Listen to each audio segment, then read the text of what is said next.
Well, in the previous video, I explained basically how that oil slinger works on that crankshaft. Picks up oil out of the sump and puts it, directs it into that retainer. Like I said, there's a cavity in the counterweight of the crankshaft. It travels through that cavity, hits that hole there, which lubricates the con rod bearings, and then it comes out the other side. I explained the grooves in this retainer where the oil, instead of having a regular seal, the oil goes into those grooves and then runs back into the sump. And I said, wherever you see that shiny oil there, there's that cap and some grooves machined there. I said it directs it back to the sump. Actually, that was incorrect. It directs it into that other bearing that's hiding in here. And that lubricates that bearing, because this is where most of the load is, because that big old flywheel mounts here. And that's a larger bearing than what's on the other side. So yeah, it comes clear through the crankshaft, lubricates the con rod bearings, comes out the other side, lubricates the other bearing, and then through those grooves, out the hole in the bottom, back into the sump. I would have thought, I'm no mechanical engineer, but I would have thought they might wanted to have put a double slinger arrangement. But apparently, with the rotation and the way the grooves are machined and all of that, it moves that oil in one direction. And I mean, it's obviously effective because, like I say, this thing's 100 years old. So yeah, it worked. All right, let's make some gaskets. This is not encouraging. My gasket hoard is severely depleted. It's the largest piece I have, and it's not big enough. This is all cork for fuel-related stuff. I gotta go to the parts house. Get some more Felpro 3060. I'm out. I've gone it anyway. Well, since I'm temporarily out of gasket material, which is going to hold me up from installing the cylinder, which is going to hold me up from installing the piston, I figured, well, the last major thing to work on and clean up is this flywheel. I shouldn't take too much. I do have to remove the flyweight assembly, which is the governor arrangement on this thing. The way this compressor pumps air is determined by RPM rather than pressure. And so this is the flyweight assembly here. As this thing rotates, this slides back and forth on that shaft. You know, the weights come in, pushes this way, or they retract and pushes this back out. That in turn is how this actuating lever here works. The top of the actuating lever, if you'll recall, is what operates this brass valve here. I was out, Arnie and I were out today. We had our weekly Romeo's brunch, which is retired old men eating out. And my buddy Jim happened to be there, where I got this compressor and the pump jack trailer. And I broached the subject of interviewing him, having him come over after I get this all back together, and explain the basic principles and operation of this thing. So hopefully, if he doesn't change his mind, when we get this thing ready to light off, we'll have Jim come explain it. And that should be fun. Jim's a great guy. A lot of knowledge wrapped up in his 86 plus years. Well, Nancy needed me to drive her to town because she had to get some more Christmas supplies. And I had to get more gasket material for the Curtis air compressor project. So off we went. And we ran our errands. One of her favorite stores is Hobby Lobby. So I dropped her off there so she could get what she needed to get. And I went and got my gasket material. Well, when she came out of the store, when she was done, she was carrying this sign. She knew I had a soft spot for Texaco, and she bought this for me. It happened to be on sale in there. When I was a kid growing up, my dad was really good friends with the guy that owned and operated our local Texaco station. In fact, my older brother worked for him for a number of years. Anyway, his name was Mickey Silva. He's a great guy. Long gone now, of course, but back in the 1930s, he was a boxer, and he looked like a boxer. He was tough. He was built. Anyway, whenever I was in the vehicle, when Dad pulled in for gas or, you know, get a little service work or whatever, Mickey'd always greet me, "Hey, champ, how you doing?" So, fond memory. Texaco. All right. Not sponsored, by the way. Just an old family friend. We have got some Fel Pro Carol Pack 10 fiber sheet, for sealing oil, coolant, and gasoline. That ought to work. So I'll get my gasket cutting stuff out, and which is this and a utility knife. We'll make some gaskets. So what I'm demonstrating here is nothing new. This has been demonstrated a gazillion times on YouTube on a number of channels.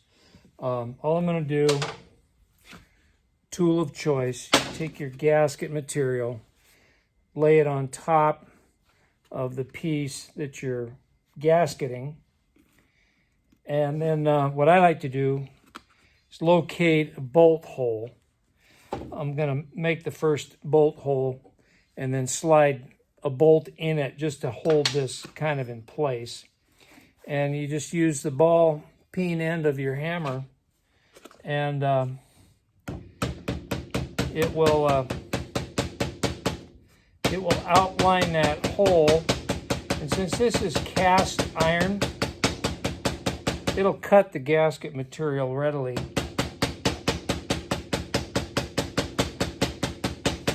Cut right through it.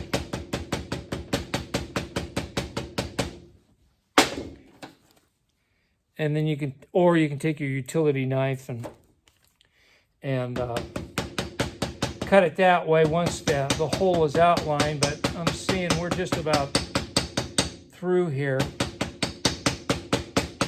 I might have to hit it with the utility knife a little bit, but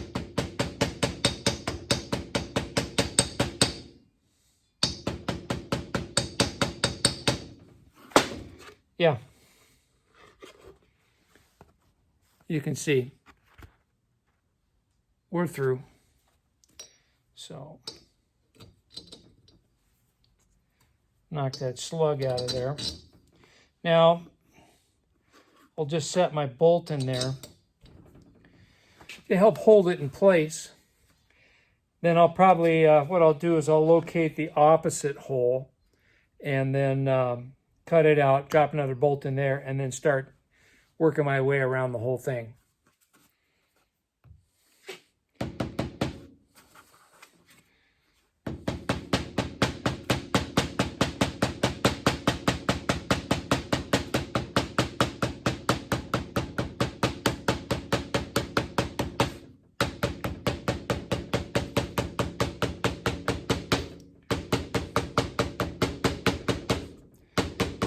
The first time I saw this demonstrated was my dad making a gasket for something around the old home place. So don't ask me when this trick was first discovered. because I have no idea. But it's old school trick. And it's accurate. It works.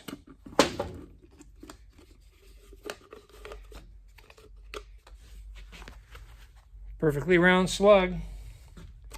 So now, since this gasket material is captivated by the 2 bolts here, I'll start working my way around the outer perimeter and then do the other 2 bolt holes, and we'll have a gasket. So yeah, bring it back.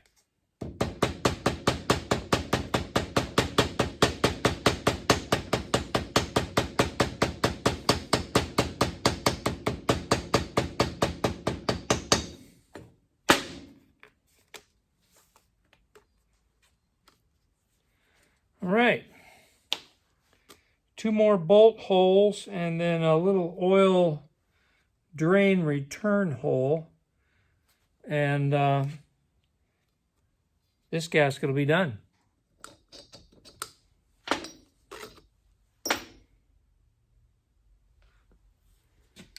And there we have it.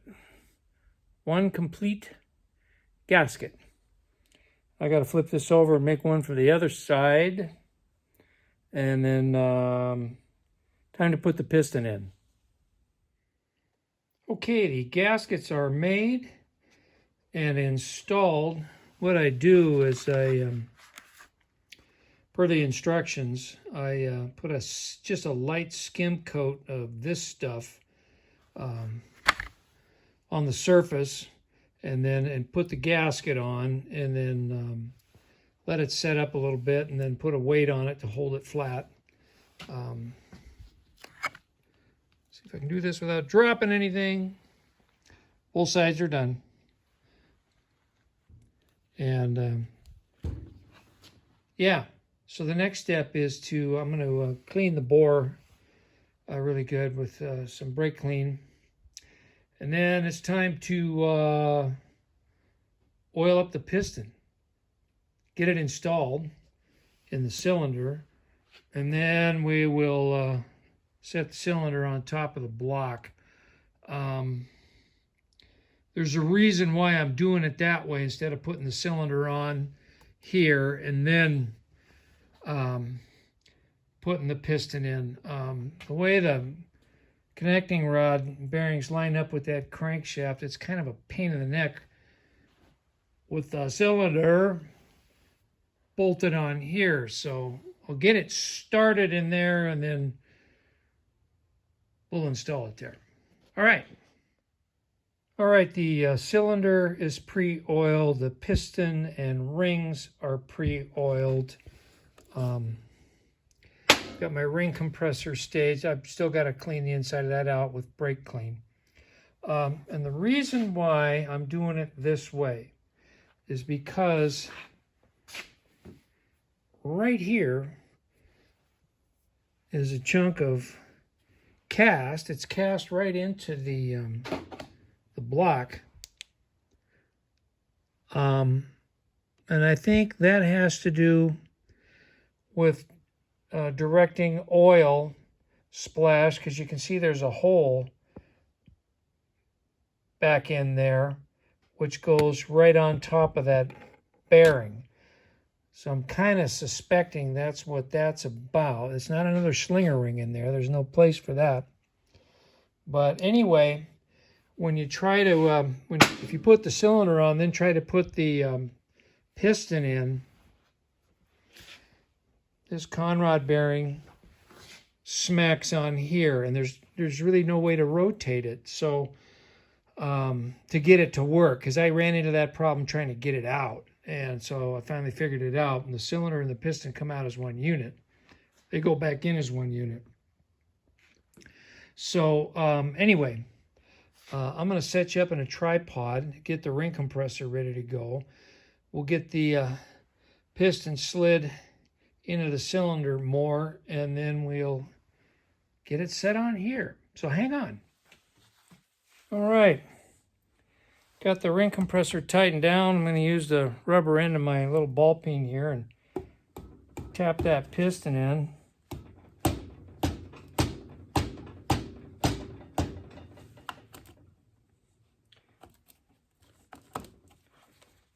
Got to compress the ring a little more here.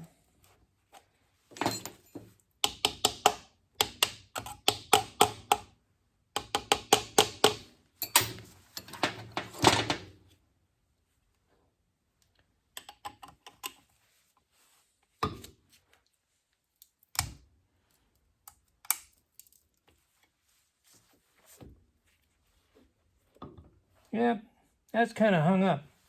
Hang on, I'll bring you back. I had to reorient the ring compressor a little bit here. There we go.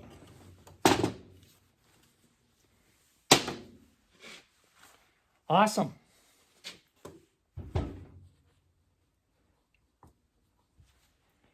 Well, that feels pretty good. So I got a match mark here where it's supposed to, where it originally came out of. I match marked everything before I disassembled so I could get it reinstalled back in the same orientation. So, all right. Let me move the tripod here, and then we'll get this cylinder on the block. So George, the Shade Tree Fix It man, said a while ago that, Matt, we need to see more of your face. I don't know. I think I'd scare off some viewers if you guys saw more of my face. I'd rather have you look at what I'm working on rather than me, but hey, here I am. All right, so I've got to dodge that piece of cast that I told you about earlier.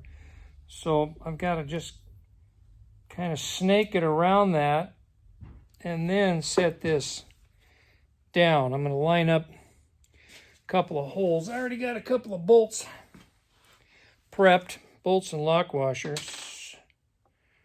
So, yeah.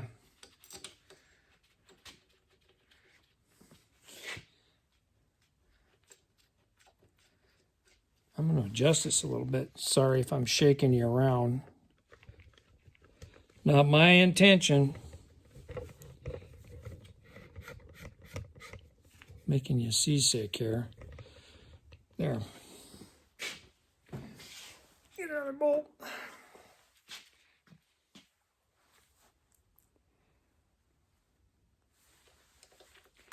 This is starting to look like an air compressor again.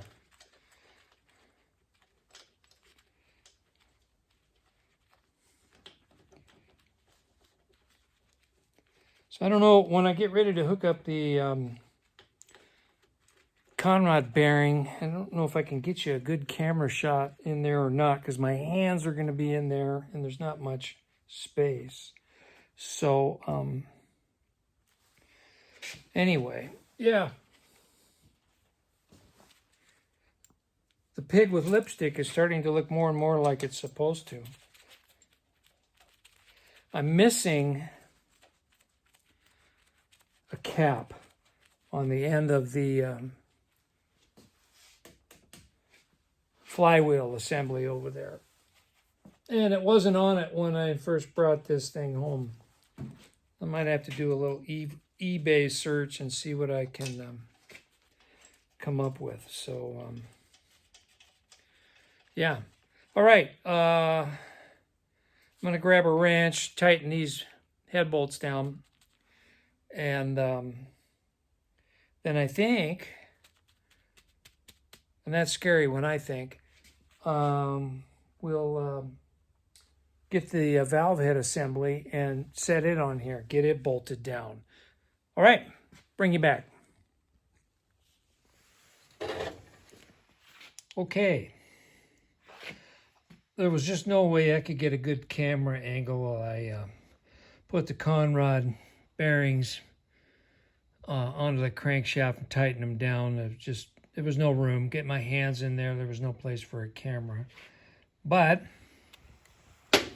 my light there, she rolls over really nice.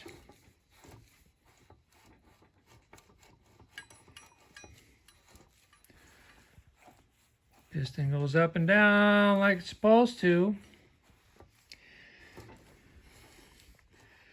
There's no provision for a fold-over lock here.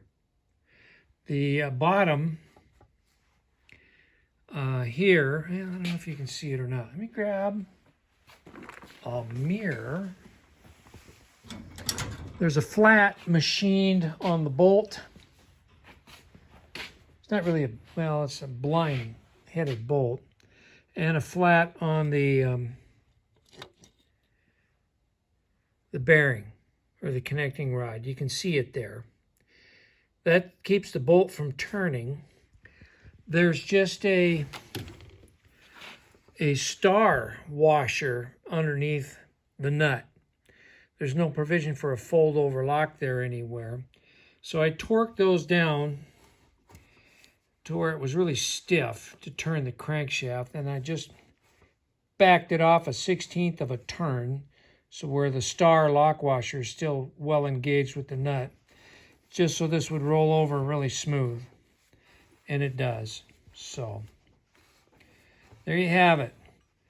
Connecting rod back in, piston back in. Let's grab the head, pressure head, bolted on here, and then I'm going to call it a video because this is getting kind of long. Hang on. Let's get this head on here.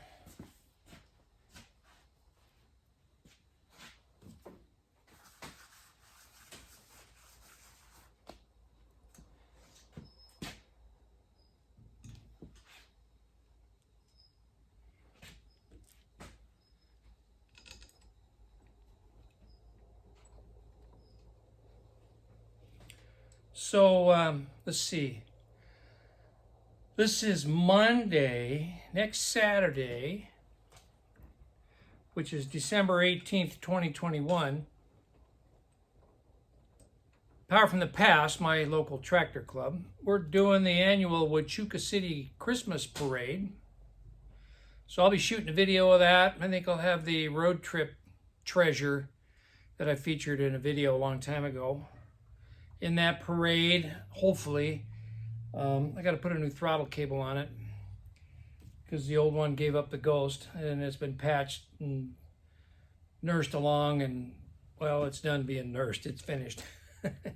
It's scrap. So anyway, hopefully I'll have the road trip treasure going. If not, maybe the green bean with antlers and a Rudolph nose. And last resort, the old 8N Ford with antlers and a Rudolph nose. We'll see. But it should be a good event. Got a lot of good views last year when I filmed it, and the town always turns out. They love that parade, and we always enjoy doing it. It's a lot of fun, and yeah. So I mentioned here earlier, maybe last video, I can't recall, but this video is getting a little long, so I think what I'm going to do is after we bolt this on, we're going to call this a video because I still got more work to do. The side covers here, I still got to clean these, gasket them, paint them, but I'm going to do that off camera because that's, you know, I mean, cleaning and painting is, you can watch that all day long on YouTube, you know, so I won't bore you with that. So probably the next part of this series is going to be cleaning up the flywheel and the flyweight assembly and mounting that here on the crankshaft. Then cleaning up the air tank, then installing that and the compressor on the pump jack trailer. That's probably going to be the next video in this series. And as I mentioned earlier, also, I've got an update coming on the screenhouse project. And so be looking for that. You talk about a project. When I said at the beginning of that series, the very first video, that it was going to be a long-term project, Man, that was an understatement. The chief design engineer, Nancy, she kind of went sideways on me with that whole patina element, which turned out to be major work. And so I think we've come to a compromise. The steel pipe uprights, which are heavily galvanized, I mean, treating those with muriatic acid and waiting for the miracle to happen, get all that old galvanized coating off, that ain't going to happen. The orange channel iron horizontals, yeah, the muriatic acid works great on that. Takes that coating off, spray it with water, it rusts right up. So that's what we're going to do. I also have to do some disassembly on what's already up there because she decided she wants the posts on the inside of the skin instead of the outside. So, little drawback there. But hey, that's just the way it goes when you're designing something from scratch and building it as you go with scrap material. So you got to make allowances in the schedule. When I worked in the naval shipyard, I started out as a limited sheet metal mechanic, worked my way up to sheet metal mechanic, then went into the layout department, then on into the planterman's office for the sheet metal shop. And you know, the problem is when you got 4 kids and they get older, the expenses keep going up and they start making noise about college and oh my God. So I was accepted into the operations office in the scheduling division of all things. So the last 15 or 20 years of my career, I was a lead scheduler in the operations department, had a motley crew working for me. And so, yeah, there's always flux in the schedule. We had a series of events built into the hierarchy of the schedule. One of them was a milestone leading to a major event. Well, my milestones in the Screenhouse project schedule are moving. But that's okay. It's not like I'm building a warship. All right, I think that's tight enough.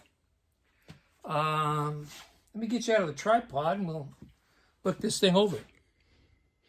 Yeah, this is turning out really good. The pig with lipstick is really starting to look better than a pig with lipstick. So I'm happy with this. Sure hope it works. But I've had fun doing it. I mean, those of you that have been with me for a while, you know, rescuing scrap metal or scrap equipment or using scrap to make something creative is always quite rewarding. And this is turning out to be really rewarding. So, like I said, I've got to clean up the side panels and paint them, gasket them, put them on each side. I'll do that off camera. I think I already said that. Sorry, redundant. I've also got to install the actuator. Boy, come on, Stuart, hold the camera still. That goes here. There's a cotter pin that holds it in the top, and then a shaft and spring at the bottom with a couple of cotter pins. And I won't bore you with that, putting that back on. And then, then next video, we'll get on with this. So, hey, let's wrap this up here. It's getting long enough. Hope you're enjoying this 100-year-old Curtis air compressor odyssey. I've had fun doing it and sharing it with you. Hope you're enjoying the series. So I'm going to leave it right there. Got a couple new subscribers. Thanks for joining us. Welcome. And as always, to my existing subscribers, thanks for hanging around. Always enjoy bantering with you in the comments. It's lots of fun.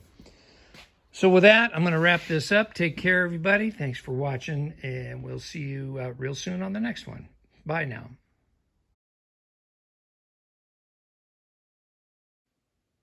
Well, I just had to show you this before I cut this video off.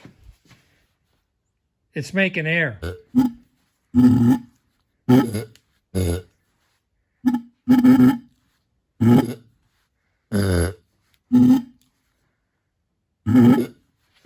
shaking you all over. Sorry. And I've got the relief actuator on here. Okay, now I'll cut it off. Thanks, everybody.